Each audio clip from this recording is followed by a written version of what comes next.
Good evening, everybody. I'm Christina with Atlantic Institute. We welcome you guys tonight to our dialogue event on faith versus culture with Jewish facts. We have with us a panel tonight. For me, at the top of my screen, I can see Emma Bagwell and Noah Nussbaum and Ariel Nachteman. And so we'd like to welcome them. They are our panel speakers that are going to be speaking tonight. Ariel is going to start off, and I'd like to go ahead and introduce her and let her go ahead and let her tell you about herself and what she does.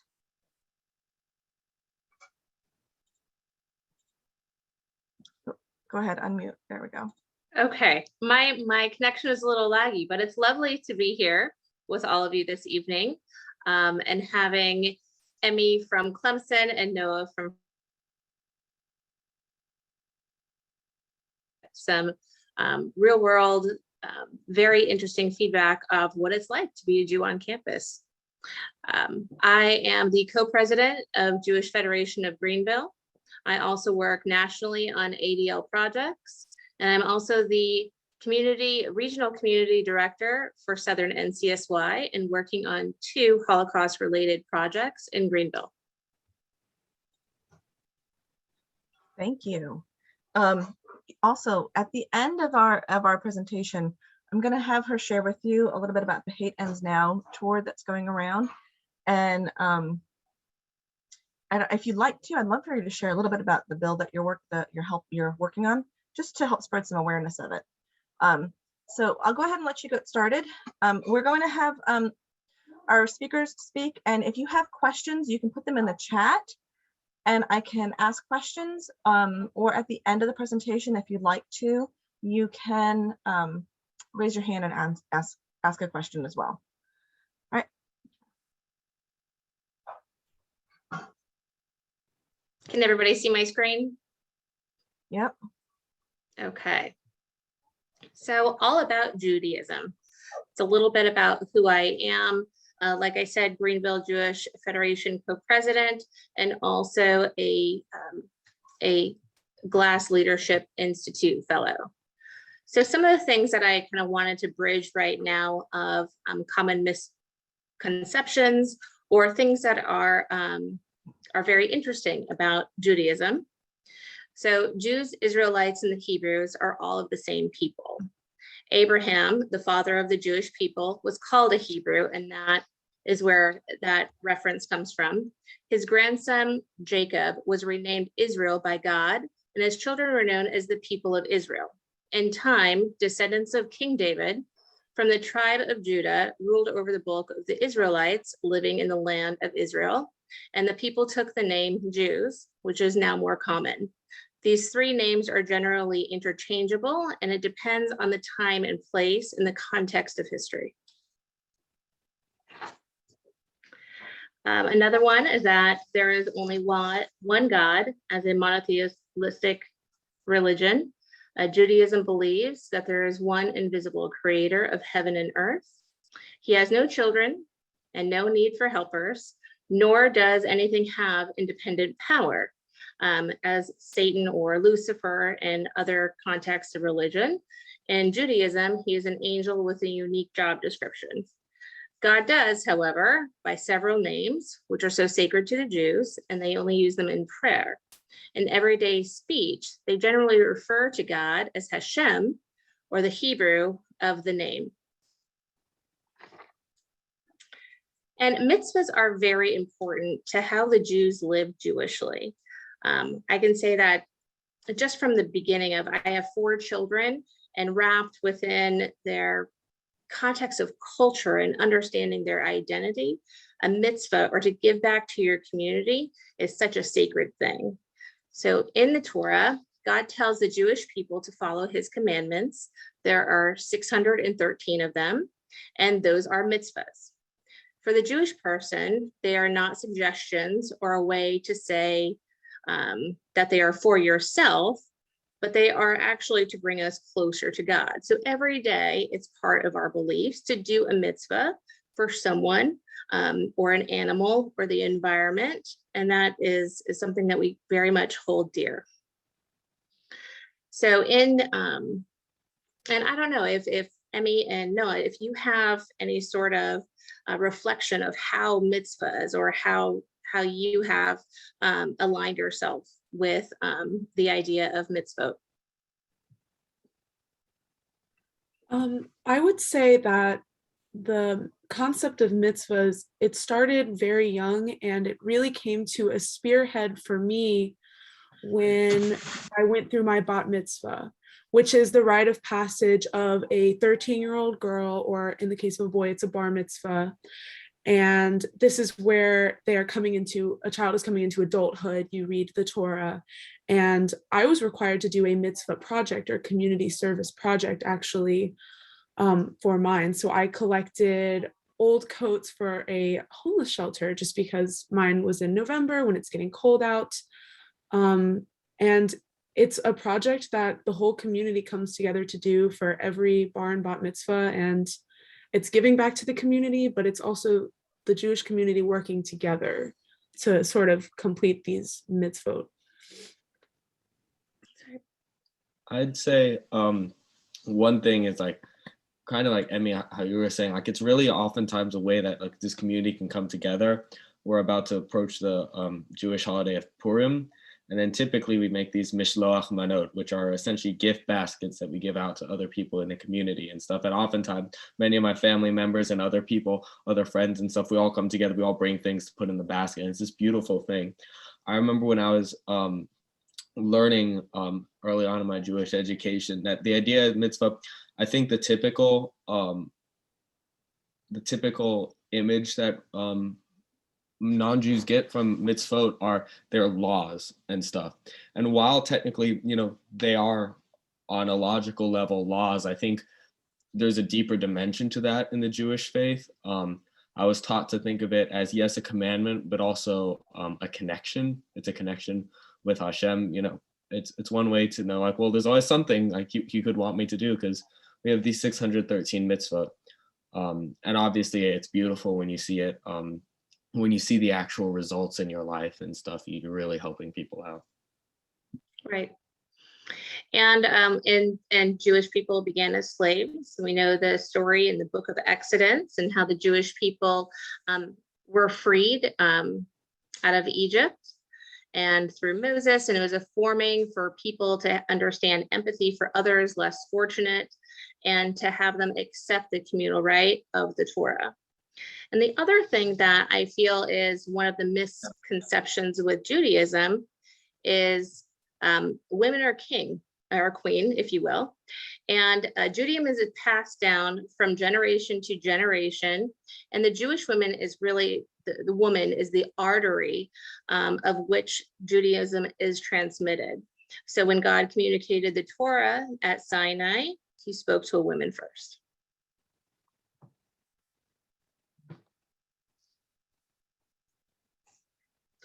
So a little bit about Judaism as a faith.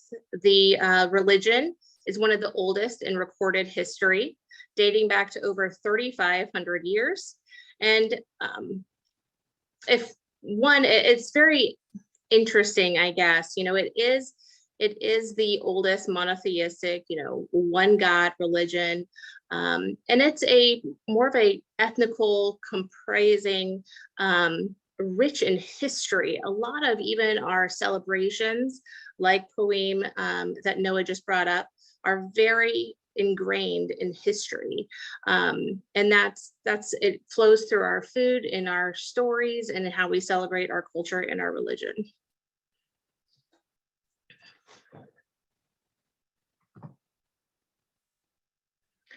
So before I dive into the 4 primary affiliations, if Emmy or Noah, if you wanted to speak about something that you are comfortable identifying with and talking about it, that would be lovely.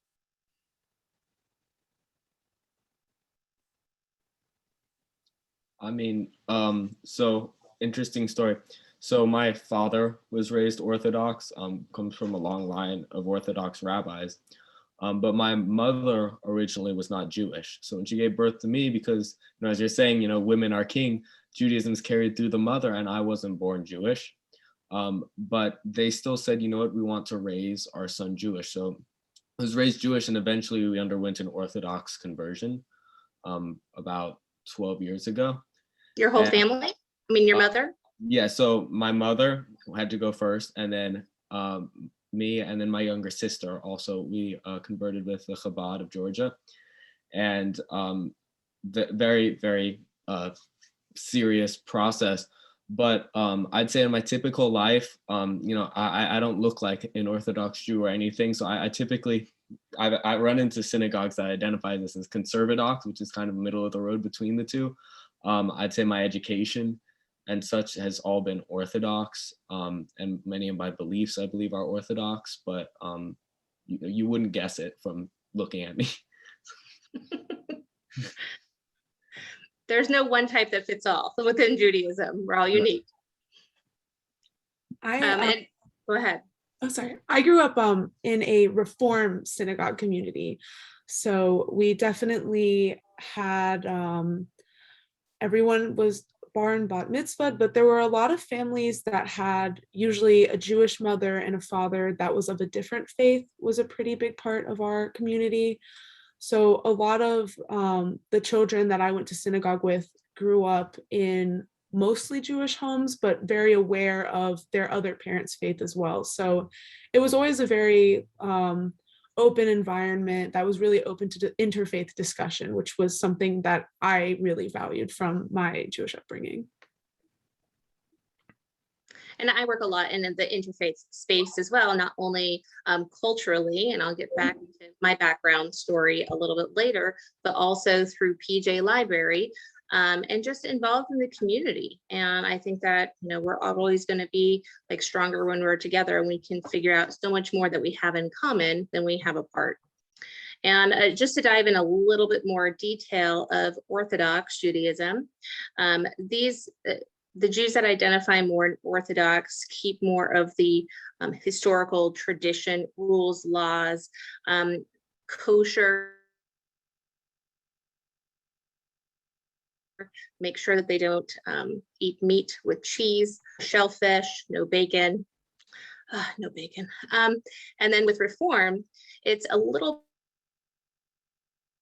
bit of a customs that were introduced within the Torah, and Reform movement believes that those laws and those customs can change and evolve over time, so it's constantly moving forward.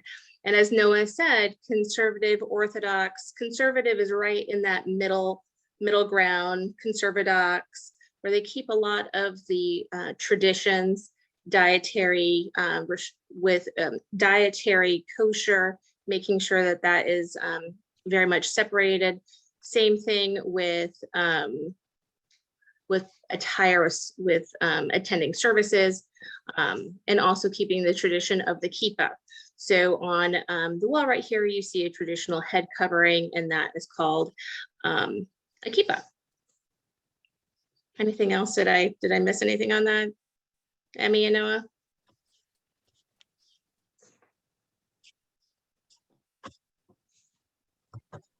Okay. No, I think you got it. I was going to just say one of the thoughts that I just had is how interesting it is that how in the Jewish faith it follows the mother. It's so interesting that for Noah, his mother was not Jewish, so he had to convert as well because he was born from her, and he had to convert. I think, if I remember, I'm trying to see, I wish I could be quoted on this. Can't. I think in the Muslim faith, it follows the line of the father. It's kind of like what faith the family is dependent. I can't remember correctly or not, but I find that very interesting how there's different variations. It's so interesting. And even, and no, correct me if I'm wrong, like in order to go through the conversion process, your mother had to go through first, then you, and then your sister. Yeah, very interesting. Neat. I mean, I'd say one big factor in that was, if I were in my 20s or 30s converting, then they wouldn't be like, oh, you have to go back and talk to your mom and have her convert or something. But it's the fact that I'm in the household, and it's the idea of how important the mother is in the life of her children, and that to really keep like these traditions and beliefs going a lot a lot does rely on the mother. So because I was still in the house. Mhm. Right, right. And that was a decision that it sounds like you made as a family. It's very interesting. So there's kind of two different aspects to Jewish identity in genealogy, the Ashkenazi and the Sephardi. So in Ashkenazi are the Jewish diaspora population, meaning that they left the land, which is now called Israel, and they united in the Holy Roman Empire around the end of the first millennium.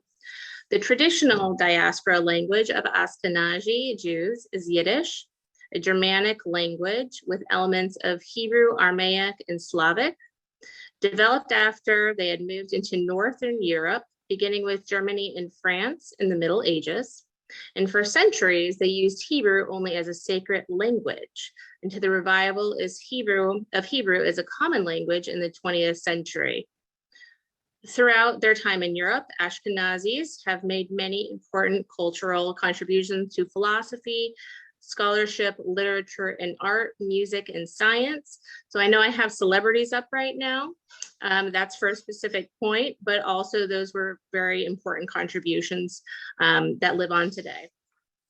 And the term Ashkenazi refers to Jewish settlers who established communities along the Rhine River in Western Germany and Northern France.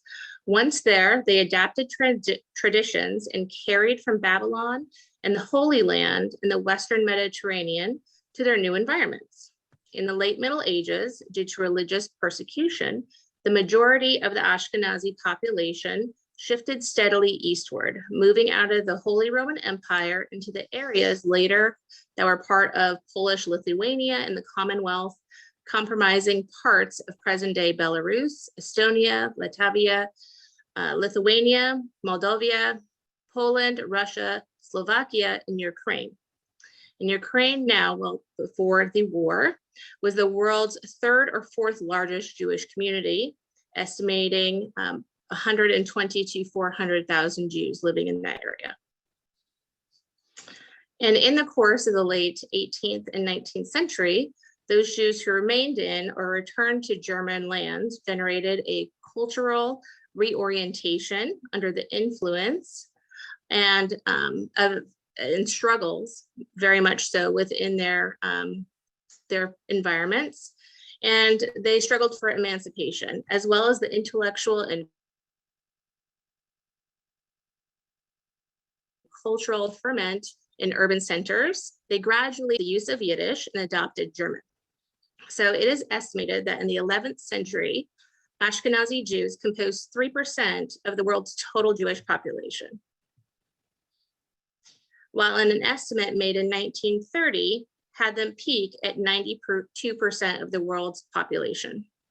The Holocaust of the Second World War decimated the Ashkenazi, affecting almost every Jewish family. Immediately prior to the Holocaust, the number of Jews in the world stood at about 16.7 million. So those figures vary, and ranging from 10 to 11 million people. It's significant because during that time, over 6 million Jews were murdered in the Holocaust. And Emmy and Noah, do you have any lineage to Ashkenazi? I do. Definitely. I know my family, a lot of us are from Germany. And of course, this is all on my dad's side, but if you trace it back, some from Germany, some from Poland. There. But interestingly enough, though, as we're getting into kind of now, because you have the Ashkenazi ethnicity and the Sephardi ethnicity, but they also have their separate traditions. And so it's like one of my older brothers, who's from one of my dad's previous marriage, so he was born Jewish. He's an Orthodox Jew, and then even though he's Ashkenazi, he follows Sephardi customs. So interesting. My mother's grandmother actually came to the United States from Poland right before World War II, around the time that persecution was starting to really rise in those parts of Europe. So fortunately, my family did not have any close or direct family members that were killed in the Holocaust, or any of the other anti-Semitic problems occurring throughout Europe throughout that time. But I feel as if every Jewish family has either, everyone that came to the US for a reason, 1920s and 1930s. There was a lot of anti-Semitism, and I think a lot of Jewish people are able to sort of trace that back to really, only 100 years ago or less. It really is a really prevalent part of everybody's upbringing, things that were talked about when we were children, my mom was a child, things like that. Right. And Sephardi Jews are traditionally called the Middle Eastern Jews or the Hispanic Jews. And it's an ethnic division originating from traditionally established communities in the Iberian Peninsula, including Spain and Portugal. And also going back different lineages with Sephardi, much of Western Asia and Northern Africa. So within that, the Jewish communities of Iberia, the majority of them were influenced by the Sephardic style of liturgy and Sephardic law and customs.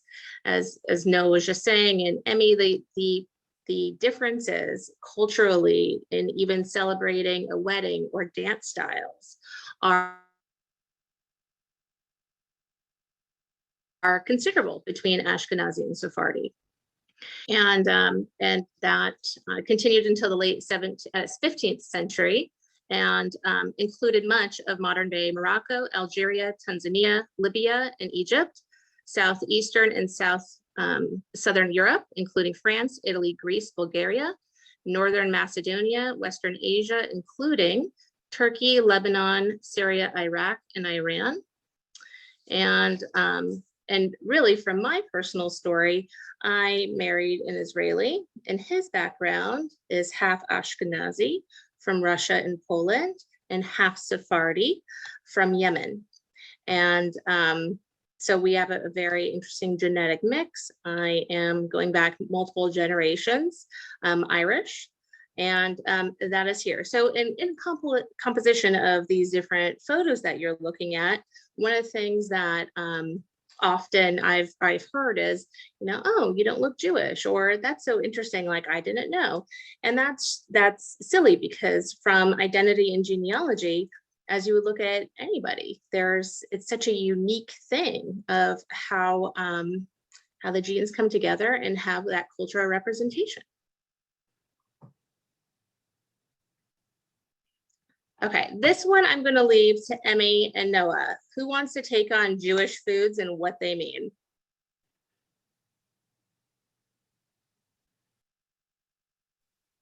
Go for it, Emmy. Or maybe your favorite, because there's got to be a favorite. Mine is shakshuka buffet. It's on the slide, and it's matzo ball soup. That is a Jewish food that is it's traditional. I feel like for most Jewish families, and for my Jewish family, it really wasn't just for one holiday. It is used for every holiday now. Even when we celebrate American holidays, matzo ball soup has made its emergence. I never had chicken noodle soup growing up. We only did matzo ball soup, and it's very similar. It is just like chicken noodle soup, but instead of noodles, you have these matzo balls, and it is it's kind of like a soup dumpling, and it's made from an unleavened or a non-rising bread like meal called matzah meal, and it is probably one of my favorite foods altogether. It's just such a normal part of growing up. All right, so I have to interject for 1 second. I have a question. So growing up, my great grandmother owned a delicatessen in New York and all that stuff, and so there was a very mixed cultural area. And we were always taught when we were sick, we needed to eat some chicken noodle soup. We were eat some soup. And my mother used to always say, it's good. It's Jewish penicillin. You need to eat it. And it's very healthy for you.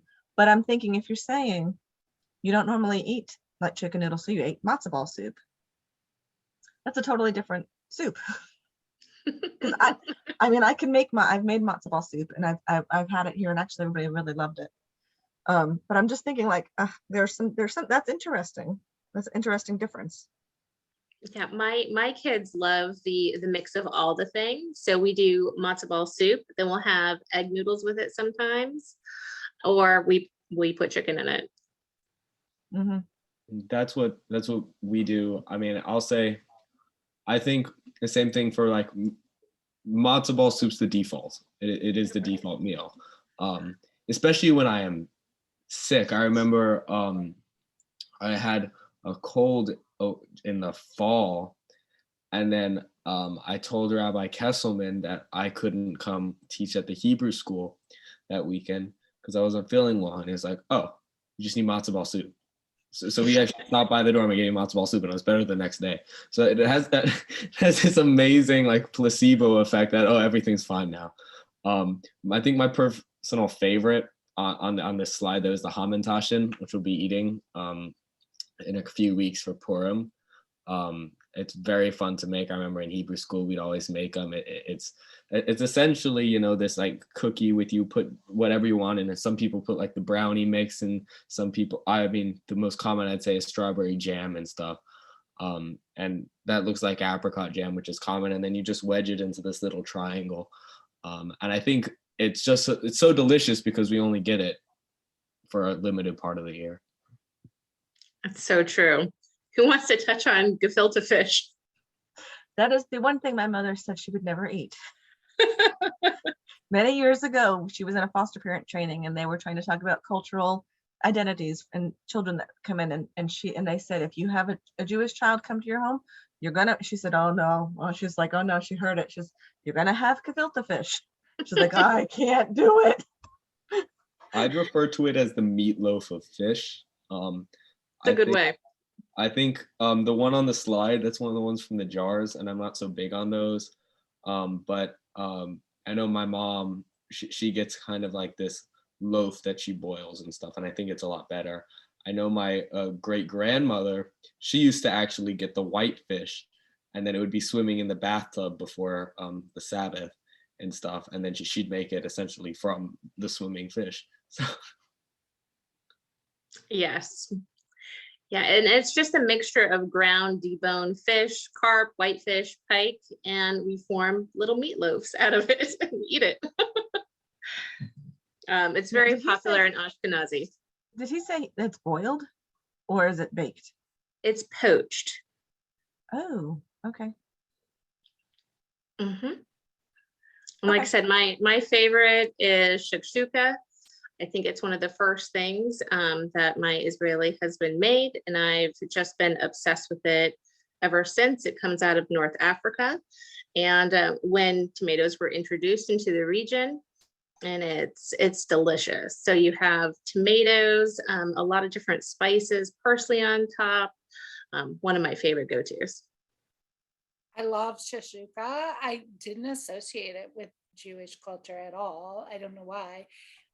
You know, I guess I was introduced to it from someone who was not Jewish, like North African, but so. It's so interesting. And then let me ask one question though. I grew up with challah bread. I grew up when we ate challah bread all the time. I know there's a significance to it. Am I correct? Like in the braiding of the challah bread? It is. Emmy or Noah, do you know all about that? Dive into the different rituals of how to braid it and the different ways that it can look. Yeah. I mean, I was just going to say, like, it's representative of this showbread that the Kohanim, the priests, had in the temple. I don't know if it was braided exactly how we do nowadays. I'm not sure if that how far back that tradition goes. I know there's several braids, but challah, the word challah actually refers to the little piece that's removed when you make it, and you say a little bracha, a little blessing over it, and it's essentially like, that's for Hashem, that's for God. So it's this really beautiful tradition, and there's so many nice ways to make it. I've just discovered like how to spice it, interesting ways. So we're innovative with challah. I don't know if you have anything to add, Emmy. So. I know there are different shapes for different holidays too. So if I'm sure you've really gotten the point driven home, it's that food is a very big part of both our culture and our religion. There's a lot of religious significance to some of the foods that we eat, but there's also, as you can tell, like from the shakshuka and things like that, there is regional cultural influence in some of the different dishes, which is why I feel like Jewish foods are there's a wide variety that happens because you have two really major influences. It is, it's very true. And Christina, did you want to leave this for the very end and we can kind of just dive into Q&A, or do you want me to do this Yes. now?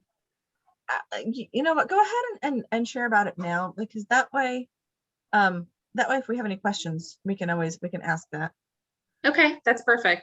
So we have the Hate Ends Now tour in Greenville currently, just went through its second high school.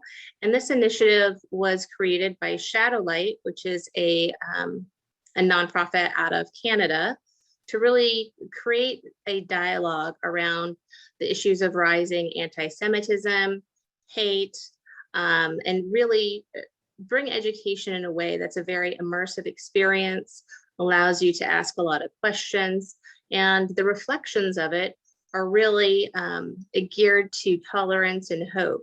And as you're exiting the exhibit, reflections of how to move forward and really become, that positive change in the world or help somebody in the community, very much linked with just giving back and being more of that global citizen. And happy to share a little preview about it real quick. Oop.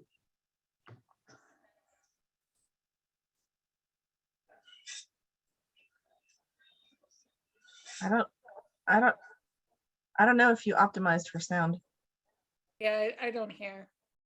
Yep. Can you hear it? Nope, I don't think you optimized for sound. Might want to go back out and come back in real quick. Go back and then, yeah. Do it again? Yeah, stop share. I was gonna say stop share and then start again. I think that's how I optimize for sound. Just okay, and then go again. Yep. And just hit those two little check marks.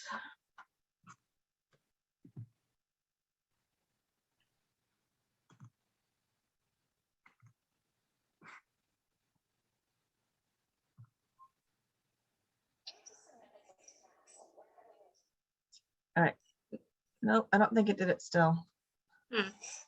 Do you hit those two little boxes when you go to share your screen, and there's two little boxes right on that where you're picking your screen that you have. Did you hit those two boxes that say share optimized video for sound?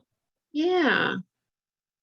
Shoot. Go into maybe your the microphone, and then like just check your speakers and stuff just to see.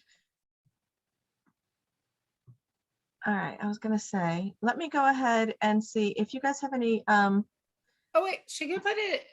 Could she put in maybe someone else can share it? Absolutely. Yep. I was thinking about just putting it in the chat, and that way, if we have time, we can definitely share it. Yep, go ahead and put it in there, and I'll see if I can go ahead and get it to go. And let's go ahead and so much for checking technology before. You know what? I didn't know you had a video in there to check. Honestly, every day I say to myself, I've been working remotely for 2 years, which never would I think, and I still make like mistakes. Like I'm like, absolutely. After doing Zoom for 2 years, I would have like be flawless, but I'm not. Right, you'd think. Okay, so if so let's go ahead and open up for questions. Let me go ahead, and we have like 22 people on the call. So if you have a question and you want to raise your hand, I can call on you. Or if you have a question and you want to type it in the chat, I can go ahead and read it. Because we have about 15 or so minutes. So we'd love to just go ahead and have, if you have questions for Emmy or Noah as well about what it's like being a student on, Emmy, by the way, is at Clemson University campus, and Noah is at Furman University campus. And what we would discuss beforehand, both of you, in a few minutes, if you could share a little bit about the diversity happening at Clemson for Judaism and the diversity happening at Furman, it'd be great for us to hear and know. And I believe MB, looks like you have a question. Yes, my grandson is being raised in a family Reconstructionist Jews. And I wonder how you feel, what's the difference? What we talked about the differences in Orthodox, Reform, and conservative, but not much was made, much mention was made of Reconstructionists. Could you say a few things about that to let us know the differences?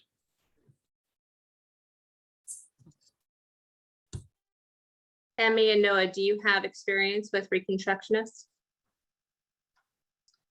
So what I know from Reconstructionists, and I believe our closest organized Jewish group is in Asheville. And they perceive, we discussed a little bit with Orthodoxy Reform and how they really took different pieces and parts of the laws, whether it's more traditional or that it evolved over time, given, different points of history. And Reconstructionist is more aligned with being culturally Jewish and not necessarily based in law.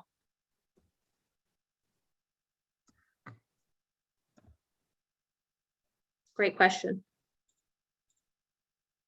Thank you very much.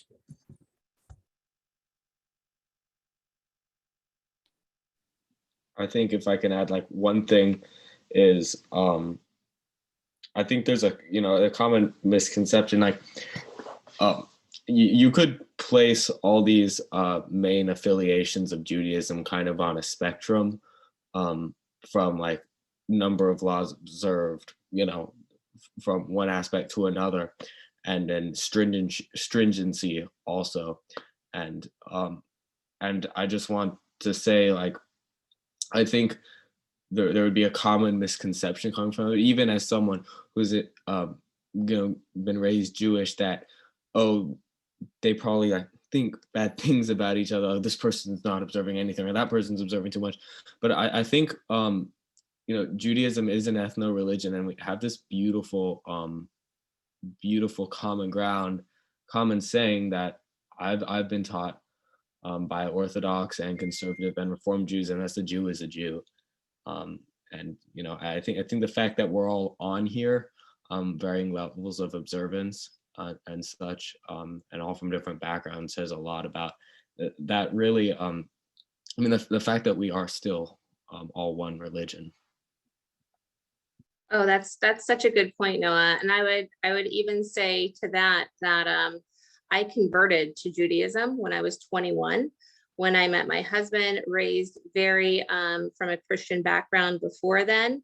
And I guess I would identify more Reform, but I work for an Orthodox nonprofit. And culturally, my husband is probably more pulled towards Chabad. So we are, as he said, as Noah said, we're all Jews, and it's beautifully complex. Apologize. I guess I didn't realize that this was a conversation for people that were all part of the Jewish faith, and I wasn't. I'm not. I've loved it, like, since I worked for an organization, and like I would say 80% of our volunteers for a nonprofit were Jewish, probably because of the religion. So it's very enlightening for me, because like I just sort of had that idea in my head that I mean, I didn't have any confirmation of that, but I had in my head, like, oh, Jewish culture, like they really do a lot of community, they give back, right? And so I liked it, and I was like, well, should I convert? But I didn't have any real reason to convert, and I always consider myself spiritual and not necessarily religious, but so I like to borrow from, let's say, all religions for what I like. And so I apologize. I guess I shouldn't have been on this call. Tina, this is Atlantic Institute is an interfaith organization that brings people together from all different backgrounds so that we can learn from one another. And so the purpose of this call is more for us to learn about Judaism. So you are, in my opinion, in the right place. I was going to say the same thing. I think Right. you're exactly where you're supposed to be. And that was Right. exactly why I came here, was I wanted to learn more. I have friends who are Jewish, and I know enough to get by, but not enough to really feel comfortable, really being Right. comfortable. So I want to thank you guys for sharing your heritage, for sharing your religion, for sharing the words of what to call things, and the goodness that is Judaism. So I appreciate it. Thank you very much. Oh, good. Okay. Yep. I'm glad that you said that, because Yes, just I so was you know. like thinking, oh, maybe I'm not supposed to be here. No, everybody on this call is of all different faiths. So besides the three speakers, Right. I was just thinking, I had to like look it up on my phone real quick. My niece, actually, her and her husband looked into a couple of years ago converting to Judaism because they liked the tenets of that faith. And they have decided their faith, and they live in North Carolina, so near Asheville. Right. And I thought maybe they were of that branch of Judaism, but they consider themselves Torah observant Christians. Oh, So yeah. I was like, that's Is very that- interesting. That Again- sounds cool. I would like to know more about that. Is that akin to Messianic Judaism? Yes, that's the word Okay, she asked me. Correct. 'Cause she It's asked my, messianic. yes, I remember my niece asked me if I knew anything. People come to me and ask me about all different faiths. So she Mhm. had asked me if I knew anything about Messianic Judaism. And I said, no, I do not, but I know a few rabbis. I mean, I can find some answers and help you. But that's what chose to become was Torah observant Christians. So I had no clue there was even that. And they, Christine- go ahead. Oh, Christina, you might be interested in our experience in Turkey back in the early days of the pre-Atlantic Institute, when it was called the South Carolina Dialogue Foundation.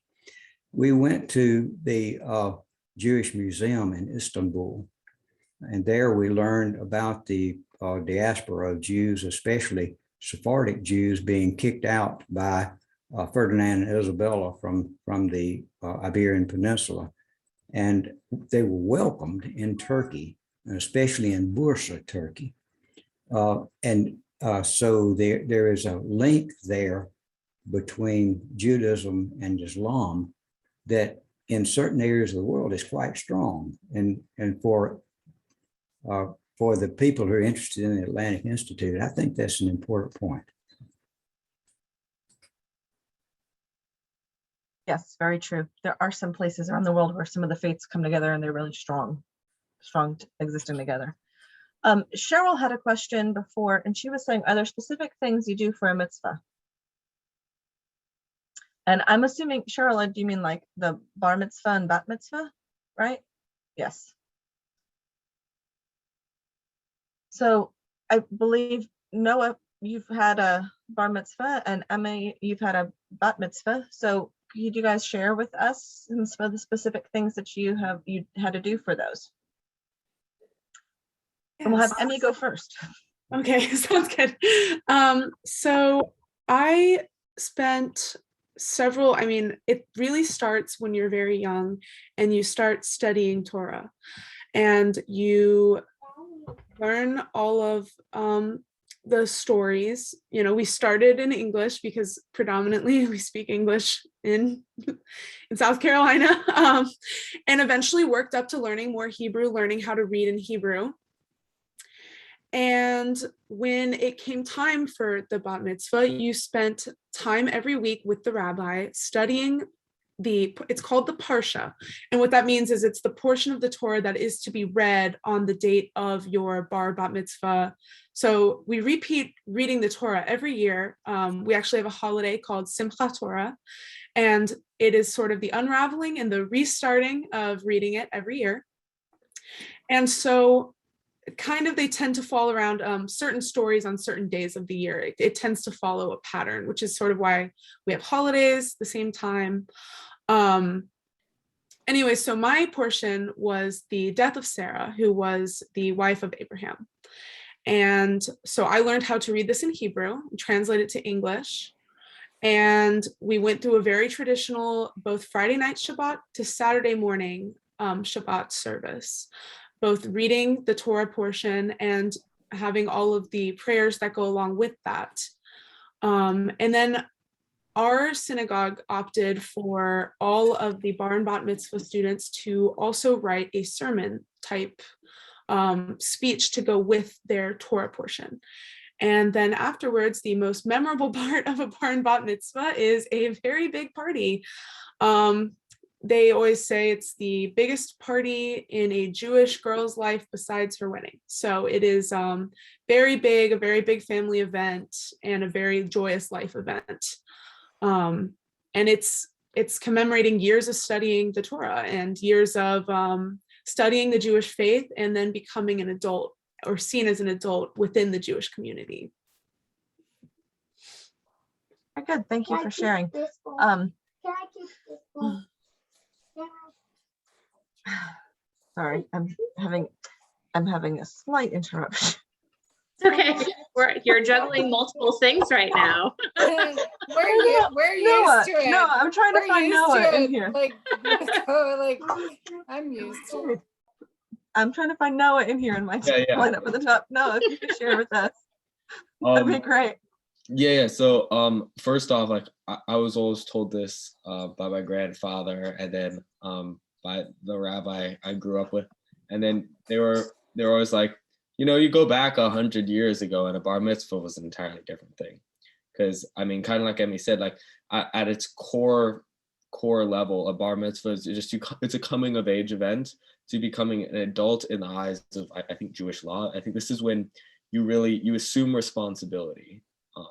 Because until then it's like you're being taught, you're learning, but your parents are ultimately responsible for anything major you do. You're under their wing and stuff. And at this age, it's you know, your actions are your own and stuff. And I think one common misconception, it's very unfortunate with Judaism, is, you know, this is okay, I study intensely for my bar or bat mitzvah, and then boom, I'm Jewish and I won't study again. And really, this is the initiation. This is the beginning of all that studying, beginning of of a beautiful life of Torah observance and helping others. And so for my bar mitzvah,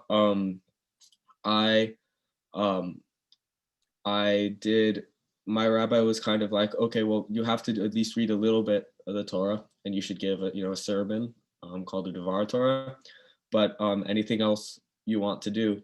And so I opted to lead the morning service in Hebrew, and then I read the Torah Parsha, as Evan brought up, the weekly portion. It got to be a special one because it was Shabbos, so it was the Sabbath, but it was also Rosh Chodesh, it was the beginning of a new month, and Hanukkah. So it was an extra long readings and extra presents for me on that day because we have Hanukkah as well.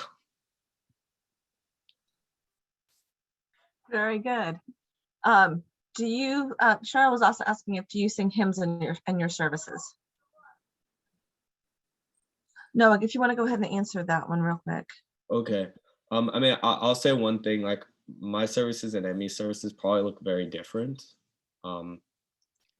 Probably, like mine are almost all in Hebrew. And it's set number of, it's kind of a set list of prayers in Hebrew, and then there's various traditional melodies and stuff that kind of the congregation chooses. Okay, we're going to sing this one to this melody at this time and stuff. And then there are oftentimes, you know, these Jewish traditional songs and stuff that we'll sing at the end and in between parts of the service and stuff just for fun. Yeah, it's traditional melodies, but kind of a set prayer throughout the whole thing, and it's mostly all in Hebrew in my experience. And Emmy, do you want to share what your service is like? Yes, so all of our prayers were led in Hebrew. A lot of the spoken portions were in English, and that is a major difference. But kind of as Noah mentioned, I've been to some Chabad services and some Reform services, and to see the difference, kind of like he said, it's one of the biggest sort of little jokes in Judaism is that every congregation or every synagogue you go to, there might be sort of a different tune, but it's always the same Hebrew words. So we all know the same prayers and we can all sing the same prayers in Hebrew, but there's always different tunes, and there's a lot of different tunes, and sometimes they even change for different holidays, which is something that I find really interesting. Mm-hmm. So something that I remember before, I have been to Congregation Beth Israel a couple of times for their services during our tour of faiths, is it was said that there was no music put with the songs. So everybody kind of created some of their own like music, the way the song is, which is probably why there's some different tunes or different things between songs, you know, between differences. People just harmonize, like they just like, probably it's just that there was no music notes put with some of the songs. Yeah, there was no like music notes put with some of the songs, so some of it's passed down from generation to generation, but somewhere in there sometimes the song, the harmony, the way it's been constructed has changed a little bit,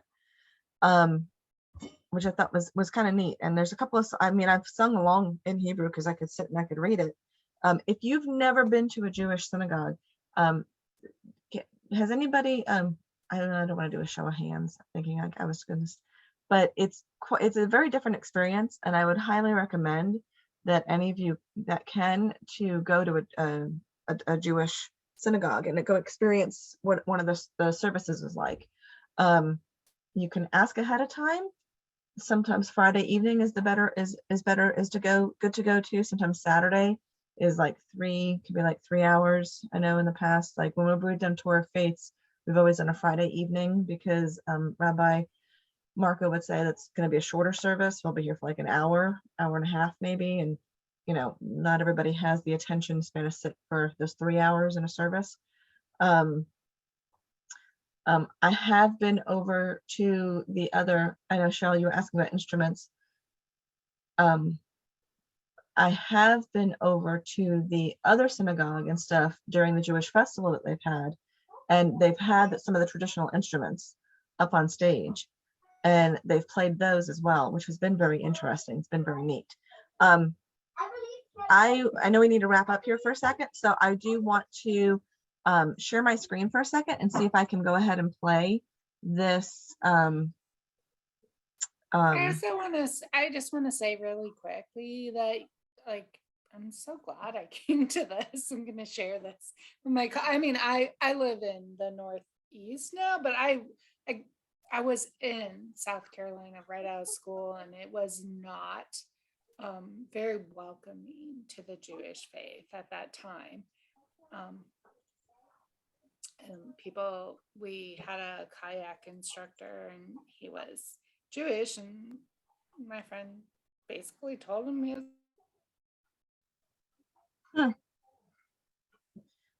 Okay. So I want to make sure. Well, thank you. We appreciate you being on here and listening and learning. Also, this is recorded and it's going to go on our YouTube channel tomorrow. So if you know anybody that needs to know or needs some information or understanding about Judaism or those of the Jewish faith, you can send them the link to this as well. Yeah, Um, I will, because we're in a very good place for that right now and a big focus on DEI. Right? Okay, so I can't see anybody. I don't know, it's doing that for some reason on my, so I'm gonna play this. Let me know. Somebody just let me know that you can hear it. Anti-Semitic attacks and slurs. Tonight, people are in fear because of their faith. In fact, there have been 2 days of attacks on the Jewish community here. Men wearing Palestinian flags attacked Jewish diners. It's no secret that anti-Semitism is on the rise, and no one is feeling it more than our high school teens. 53% of U.S. Jews say they feel less safe today than they did 5 years ago. 19% of Americans believe they were harassed online because of their religion. In the last year alone, 71% of U.S. Jews have experienced some form of Holocaust denial. Southern NCSY invites you to partner with us in bringing the Hate Ends Now tour to life for thousands of teens. With this unique opportunity, tens of thousands of teens will walk through a Holocaust-era cattle car replica, experiencing the lessons of the Holocaust like never before. Inside the replica, participants will be taught about the atrocities of the Holocaust through a unique, immersive multimedia experience. The Hate Ends Now tour is not just about the Holocaust. It's about tolerance. It's about acceptance. It's about education. It's about awareness. And it's about stopping hate in all its ugly forms. All students are not given the opportunity to learn about the Holocaust in their school, so this is why it is important to bring this special project into our schools and communities. This exhibit coming to our communities and schools is a great way to learn about the Holocaust. Everyone has learned it from textbooks, but from a whole new perspective, with your 5 senses, you're going to understand how these survivors felt. Michael Martyr, someone who I met in 8th grade, he changed my life. He survived 9 death camps, and he wanted me to keep telling his story and make sure the Holocaust could never happen again. Right here, I represent all the millions of people who passed away in the Holocaust. NCSY and JSU and the Hate Ends Now tour will educate all teens of all faiths and all backgrounds. You will ensure that no one ever forgets the devastating consequences of intolerance. Anti-Semitism stops with me. With me. With me. Hate Ends Now.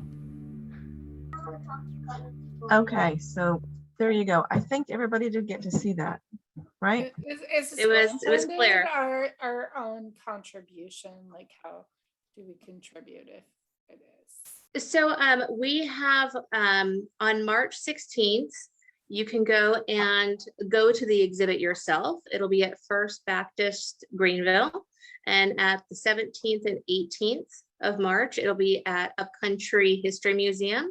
And on the 20th, if you have never been to a Jewish synagogue, it'll be at Congregation Beth Israel from 9 to 4. And anyone and all are welcome to go and experience the exhibit for yourself. And with that, traveling, there's 2 survivors that speak on the exhibit. And one of the survivors, her name is Hetty. She is traveling with the tour in South Carolina, and you'd be able to meet and speak with her personally. So it's all only in South Carolina, right? South Carolina and North Carolina. Okay. It does travel though, Tina. So, correct? It does. I'm in Ohio now. You're in Ohio. But Okay. I still have friends in South Carolina and North Carolina, of course. But Well, come on down. I plan on going on the 20th. I plan on going on the 20th. So you have plenty of time between now and the 20th to book a ticket. So right.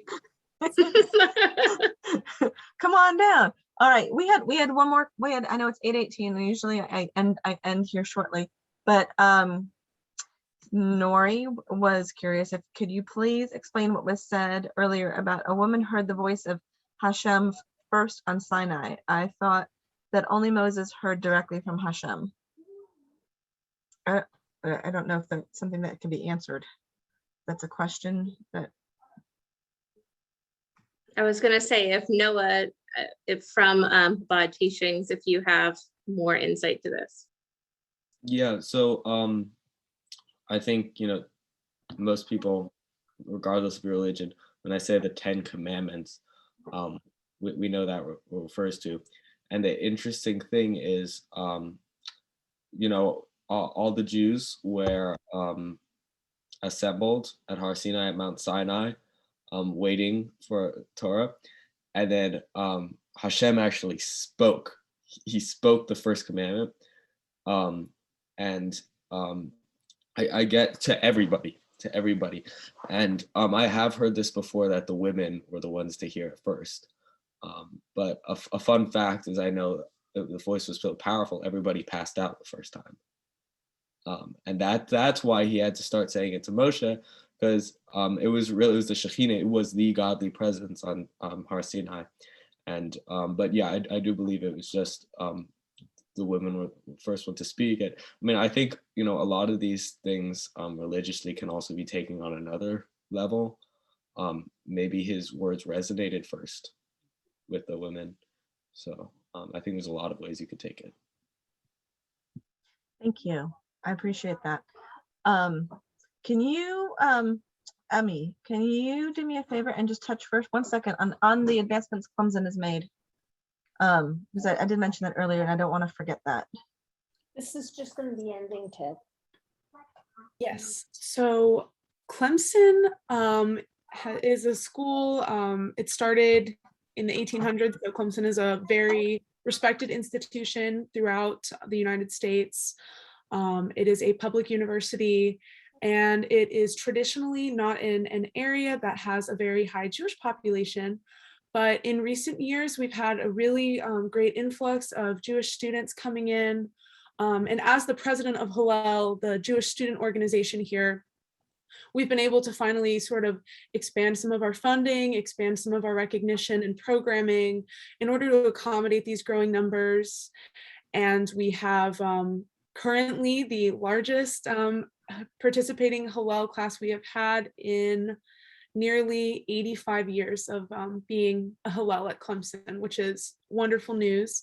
And it actually has gotten so big that we are able to have our first ever Jewish fraternity at Clemson, which is a really great social milestone as well for the Jewish community to have expanded from being one organization to now two organizations that can sort of work together in raising awareness and fostering a Jewish community here. A lot of our students previously relied on going to Greenville, South Carolina, not that far down the road, for Jewish community. And now that it's expanding to Clemson, it's really great to have that sort of home base at our school as well. Awesome. And Noah, can you share with us what Furman has? Yeah, so Furman, it's a very small private liberal arts university in Greenville, South Carolina.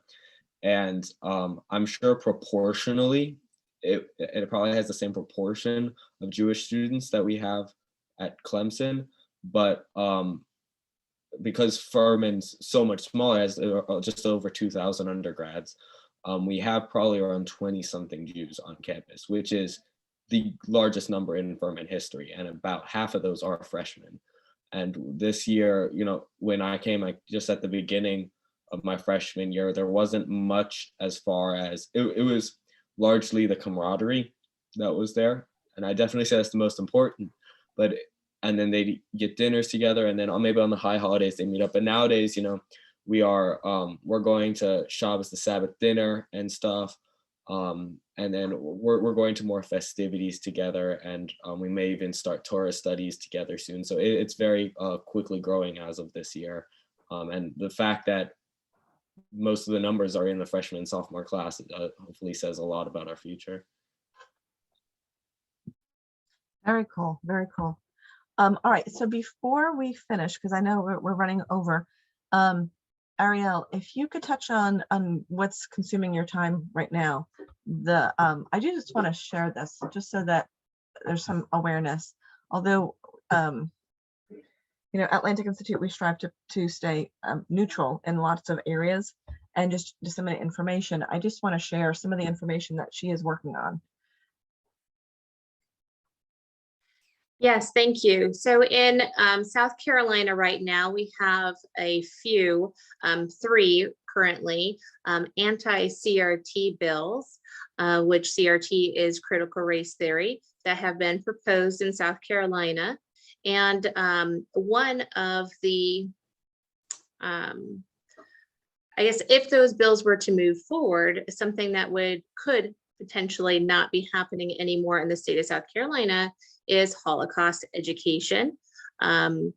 So please keep that in mind. If any questions about that, please feel free to reach out to me. We're, as the Jewish Federations of South Carolina, we've submitted written testimony. The Heller family, Max and Trudy Heller. Max was former mayor of Greenville, South Carolina, has also submitted written testimony. We just really need support in the community to be able to continue to have these type of dialogues and discussions.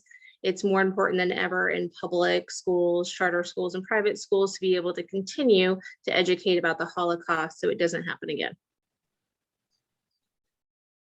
Thank you. And Tina, just to answer your question, yes, I will probably I have done a couple of different things on Hinduism as well.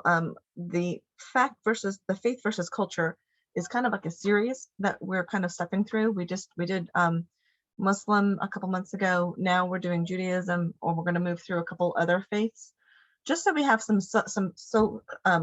centralized conversation and understanding of all these different faiths that we have. On that note, I do want to make sure that some of you do know that if you do go visit a Jewish synagogue, there is a rule that I came across that was no electronics after sundown. Some of the synagogues observe this rule. So if you want to make sure that you're not going against any guidelines when you come into a synagogue,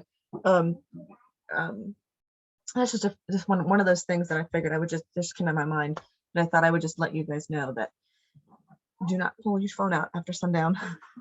Resist the urge. Never I got in a million years would I do it at a synagogue. I just figured I would let you know a little bit of synagogue etiquette, and so sometimes some people want to go visit somewhere and they kind of want to try to blend in a little bit, so they want to not feel like they're so much of an outsider. Although it's good to go ahead and identify yourself and make sure people know that you are here and you're visiting, stuff like that. But I've had I came and I participated in one of the Passover dinners, and I took my phone out for my daughter when she was little to occupy her. And one of the ladies at the table said, "Oh, we don't use those after sundown, especially not at Passover." And I was like, "Oh, okay, no problem. Let me just put that away." So that's a little different, but I just want to make sure I let you know. I'll be taking calls.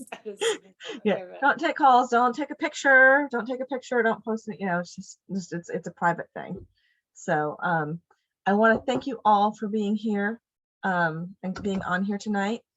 On our website, if you are local in the Greenville area, on our website we do have the Hate Ends Now information, because it was one of those things that we decided we were going to partner with the Greenville Jewish Federation to kind of help spread awareness that the cattle cart is here in town for this month, as some really interesting, good exhibit to go to. I am planning on going on the 20th with my kids so that they can experience it.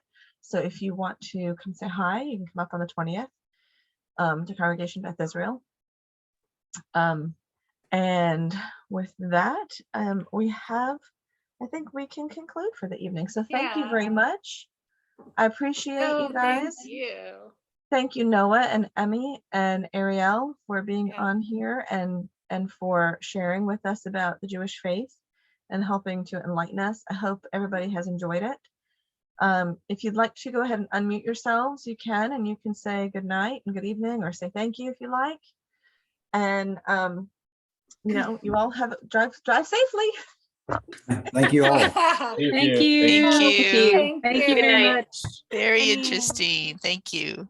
I just think about how far, I don't know, South Carolina has come since I've been there. So yeah, I'm sure it's been a while. Excited. Yeah. All right. Thanks. I appreciate it. Good night. Nori, if you want to go on our website,